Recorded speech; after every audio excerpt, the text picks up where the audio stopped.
I am Bams, and I am your storyteller, and I am joined by my wonderful cast.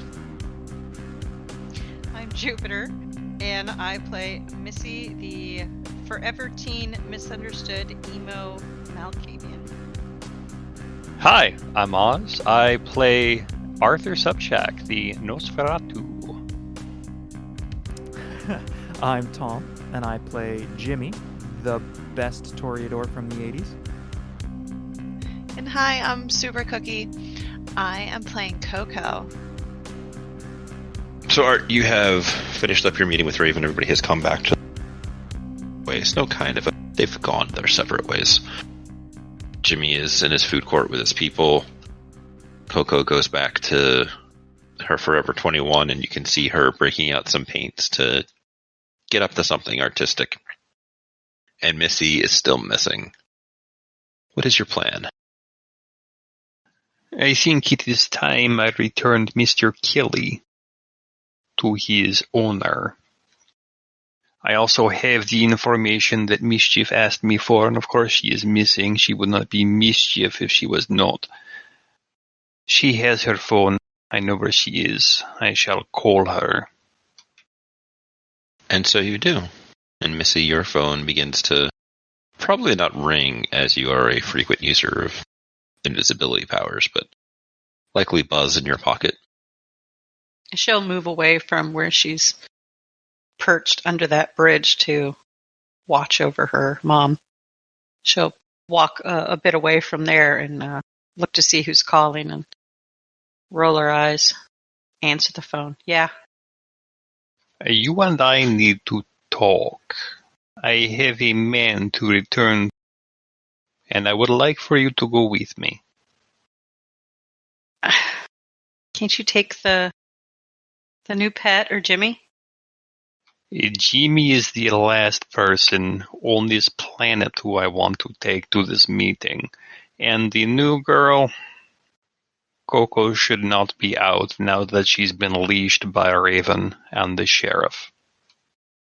Above all, I would prefer it was you. All right, well, sure you know where I am. I do. I'll be there in 15 minutes. She'll hang up the phone and walk up to the road, wait on the bridge. We're getting a lot of mileage out of Ricky's car. Yeah, you've probably had to get gas in it by now. Probably. About 15 minutes later, he's going to roll up in this hoopty. It's sagging a little bit in the back because there's a body in the trunk. Art's in the driver's seat. He's wearing a hoodie, and it looks like it's like from University of Maine. Go Bengals. And otherwise, he's got the mask up over his nose. He's wearing dark glasses. He looks suspicious as hell, but he's not invisible. Missy will see him pull up. She'll get in the car. She'll remove her hood and kind of just look at Art's getup and just not say anything. Just look out the window. Would you like to drive? Well, might be better because if anybody sees you in that getup, they're going to pull us over. Then please take the wheel. We will switch. Fine. She'll get out of the car, walk around. He's already hit Cloak of Shadows in the passenger seat by the time Missy gets to the driver's side. Where are we going? Taps on the phone that's on a little holder that's on the dash. It's already got a GPS route in it.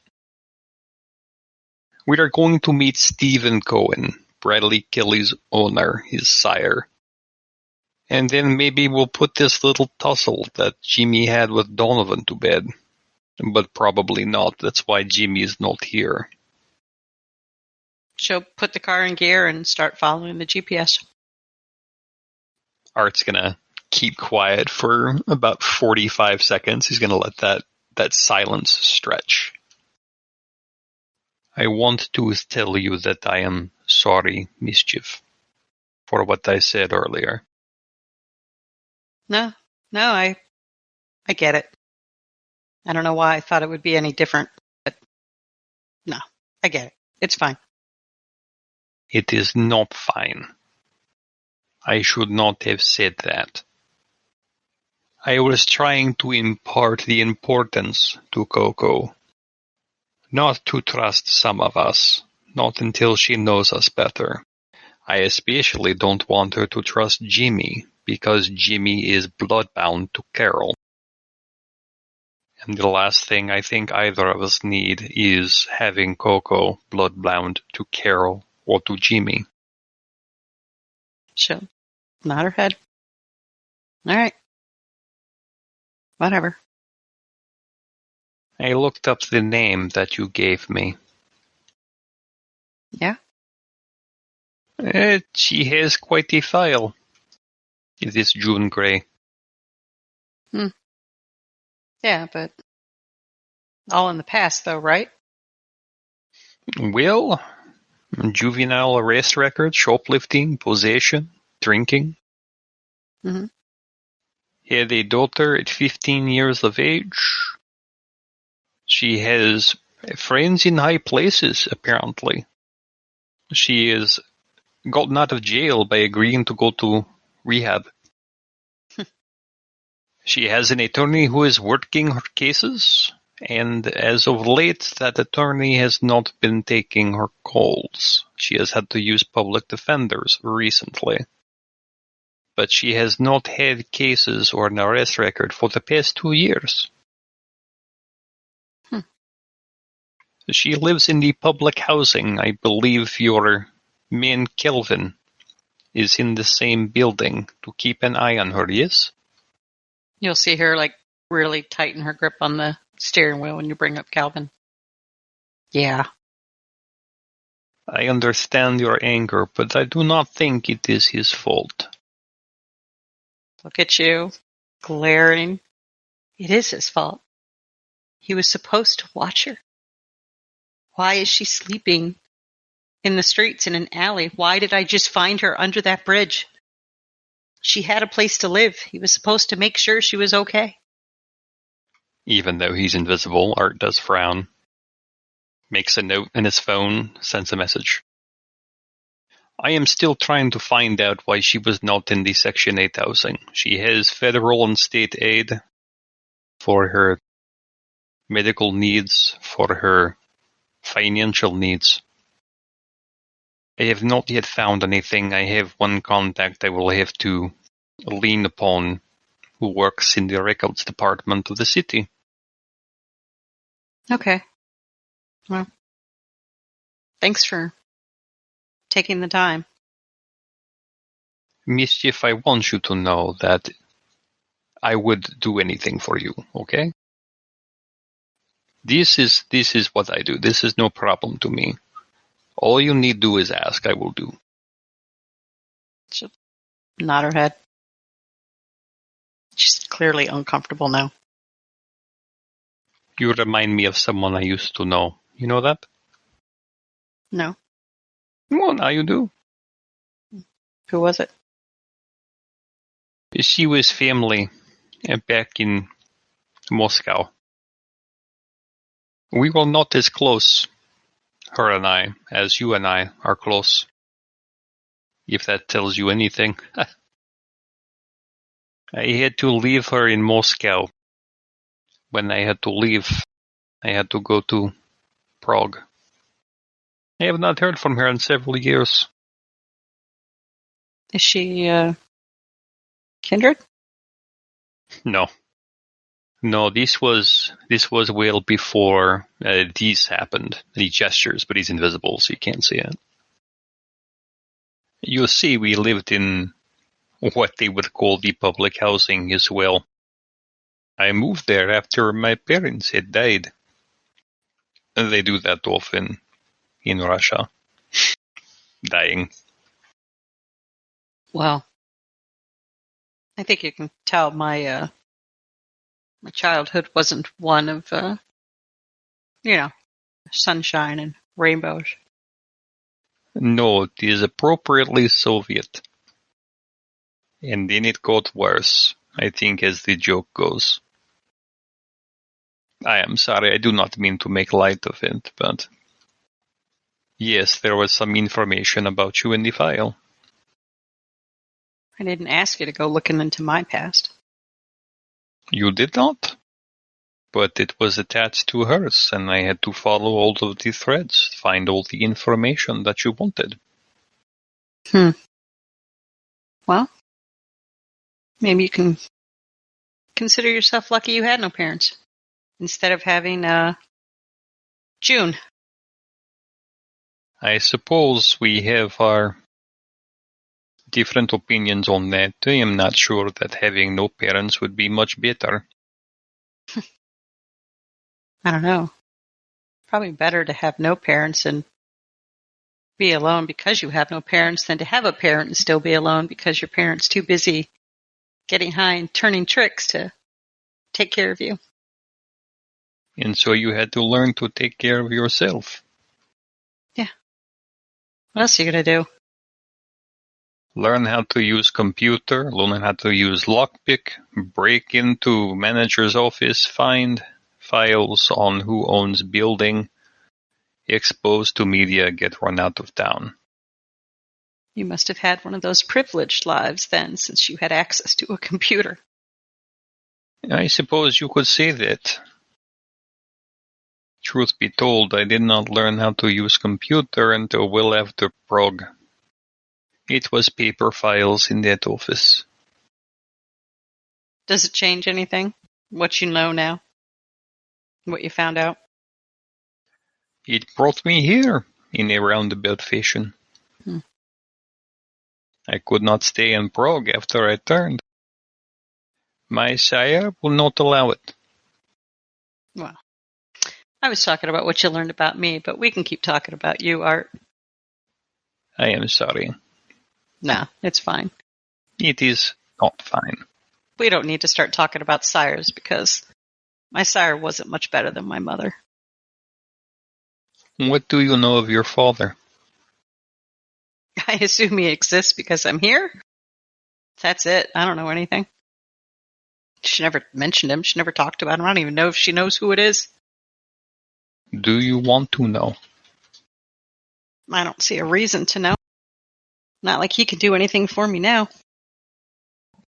It is not so much what he can do for you, but the act of knowing. It is something that it is my failing. I always have to know the answer. There are irregularities in this file. The attorney. June does not have any money, but she has attorney until recently. Preferential treatment in the courts. There are questions that are raised. Why would she have such resources yet live in public housing? No, something else is going on. I think it has to do with your father. I think it has to do with maybe she was just banging an attorney, and in exchange he did some work for her.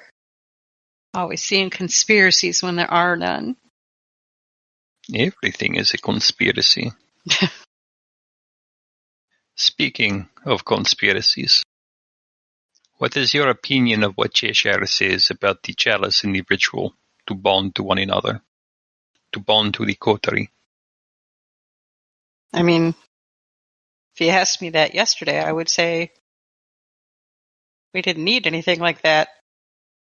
I thought we were the closest thing to a family I've seen.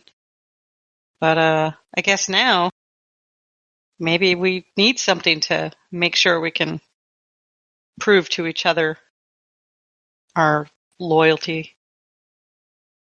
Mischief, I do not think you need to prove your loyalty to me. I think I do need to prove mine to you. So you're going to do Cheshire's ritual? Perhaps. Perhaps it is just you and me. I do not know about Jimmy yet, but if this ritual breaks these bonds that he has with Carol, it is worth looking into. That is dangerous for you and for me, for all of us. She's going to roll her eyes. Like, so you want to do it to break Jimmy's bond with Carol. You don't want to do it to do for any other reason then. I did not say that. I would not even think of doing this ritual if I did not have something to prove to you, because I'm a dumb of ass who said a terrible thing. I don't think we have to resort to a ritual. I think in the future, just, I don't know, maybe think a little more of me. Or watch what you say in front of others. What else can I do? I will do these things, don't get me wrong. But what else? Art, I'll get over it. It's fine. I'm used to being disappointed in life.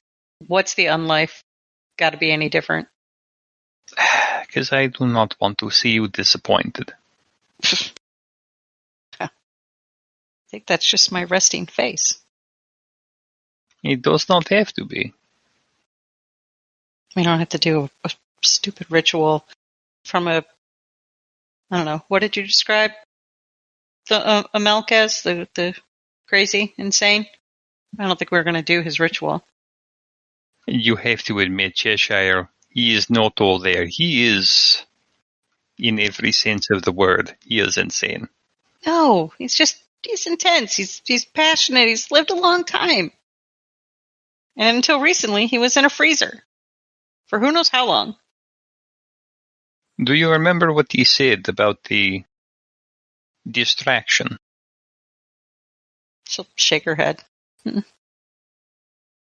Agents of the Sabbat have a particular distraction that they like to use. It is called the Shufflehead Party. They gather kine at random. They drain them dry. Hit them over the head with a shovel, throw them in a mass grave. And then 2 of them will bite their wrists and throw vitae all over the bodies and then bury them. Whoever survives and digs their way out, they are unleashed on an unsuspecting public. The sheriffs, the deputies, the Camarilla, the Anarchs, all of us have to deal with that fallout. That is their idea of a distraction. It is not something any of us would do, this I know. That is why I believe he is certifiably insane. I do not mistake that as intensity. Well, she'll little smile in the corner of her mouth. Well, Calvin doesn't solve this problem. He may solve our Cheshire problem. What did you have in mind? Well, he has to make it up to me. That's how it works. Well, yes, I agree with you, but what do you mean he is going to solve Cheshire problem?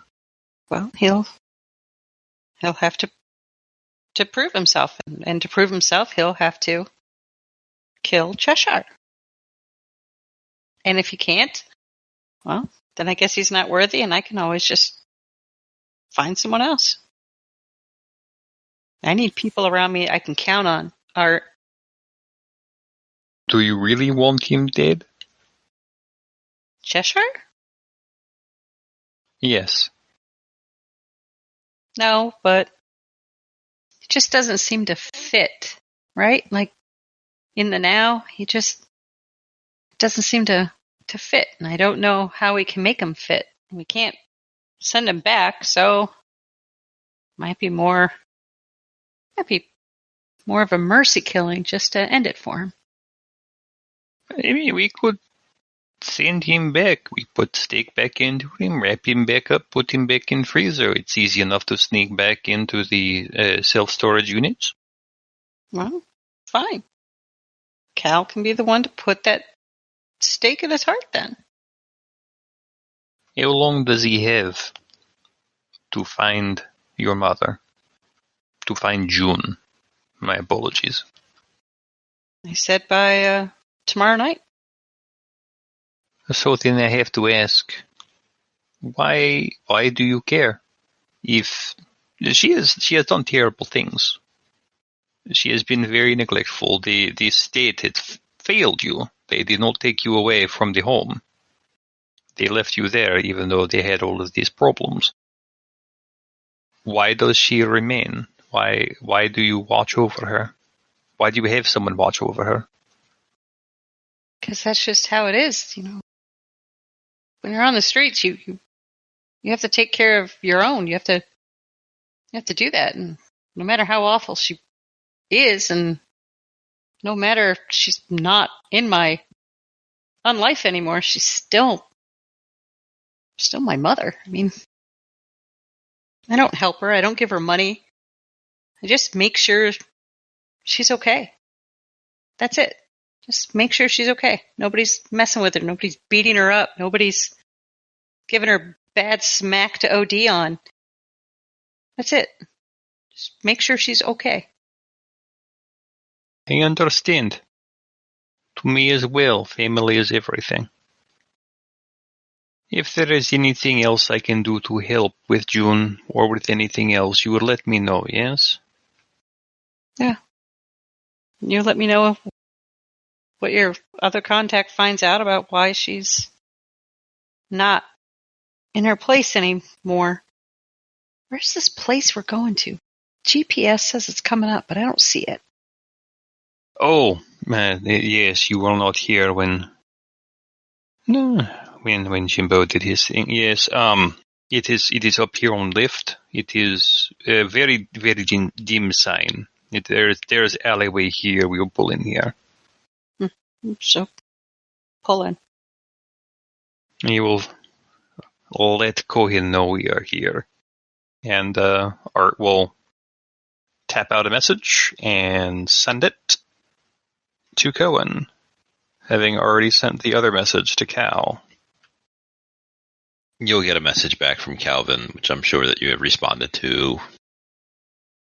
Well, you don't tell him who you are, correct? Correct. I just say I am a friend. June is here.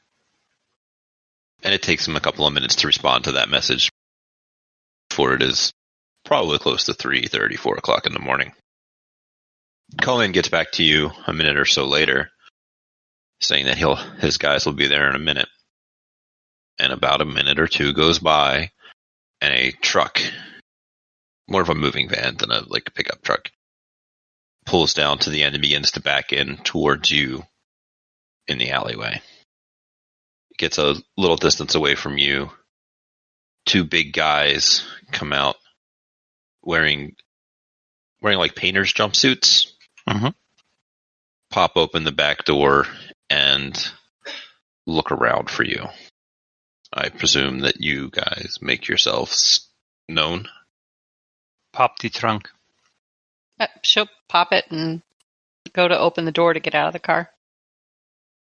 Art will open up his door, step out. Yeah, Missy will step out. They stand there and they watch you as you guys go to the trunk, pull out a body bag, and then bring it over. They'll unzip it to see that it is Mr. Kelly. Give a quick nod. The second guy will reach up to his phone. It's like, yeah, it's him. A moment goes by as he's clearly listening to instructions from the other side. And he nods. And they put it in there and he says, Mr. Cohen is very happy to do business with you. You can expect a message from him over the coming nights. Excellent. We hope we will see him soon. They give you a nod and shut the door and begin driving the van off. He's going to reach into a pocket of his track pants and pull out a pack of cigarettes, tap one out. Close his eyes so he doesn't see the flame and light it up. It has been a long evening. It has been a long week. Yeah. Head back to the mall. Is there anything else you would like to do this evening? We don't have much time left, but I do wish to make the offer. She kind of checks in, like, does she need to eat it all? Maybe stop in an alley on the way back. I know this little motel. Everybody there sleeps like the dead. It is like perfect. Okay. We'll try your hotel. I'm not going to take her to the one downtown. That would be a terrible idea. You guys come through this hotel, just slinking around, doing your you're sneaky. You find a hotel room that isn't locked. The door didn't close all the way. So it's like, this makes it way easier than attempting to do anything. You push it open and you go inside, and it's one of the small hotel rooms. The ones with one bed, the bathroom with the shower, the little closet right by the door, a dresser that's got a TV on it. And you will see, as you look around the room, that there are 3 people sleeping in the bed. Looks like a mom and 2 9 to 12-ish kids. The father is sleeping on the floor. This is something that you never had. You didn't have a family, really. And here they are on some kind of trip together, sleeping in a hotel room. What do you do? I'm going to go for the dad. Art's going to hang by the door. He's asleep. There's no real challenge here. Just bend over, extend your fangs, and take a little nip. You drink long and you drink deep. He doesn't stir. He's already asleep. So it's easy to get your fangs in where you need them to go.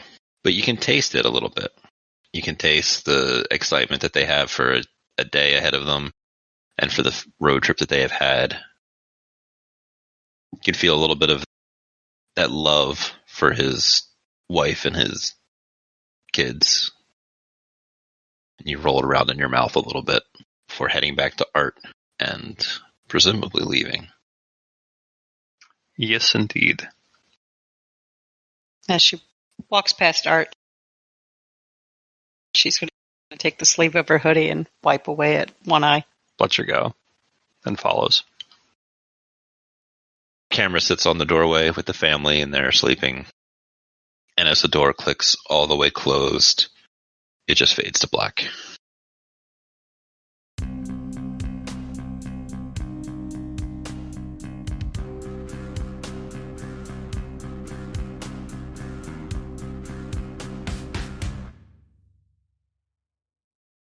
This Vampire the Masquerade Chronicle is a non-official, fan-created work by the Without a Net podcast.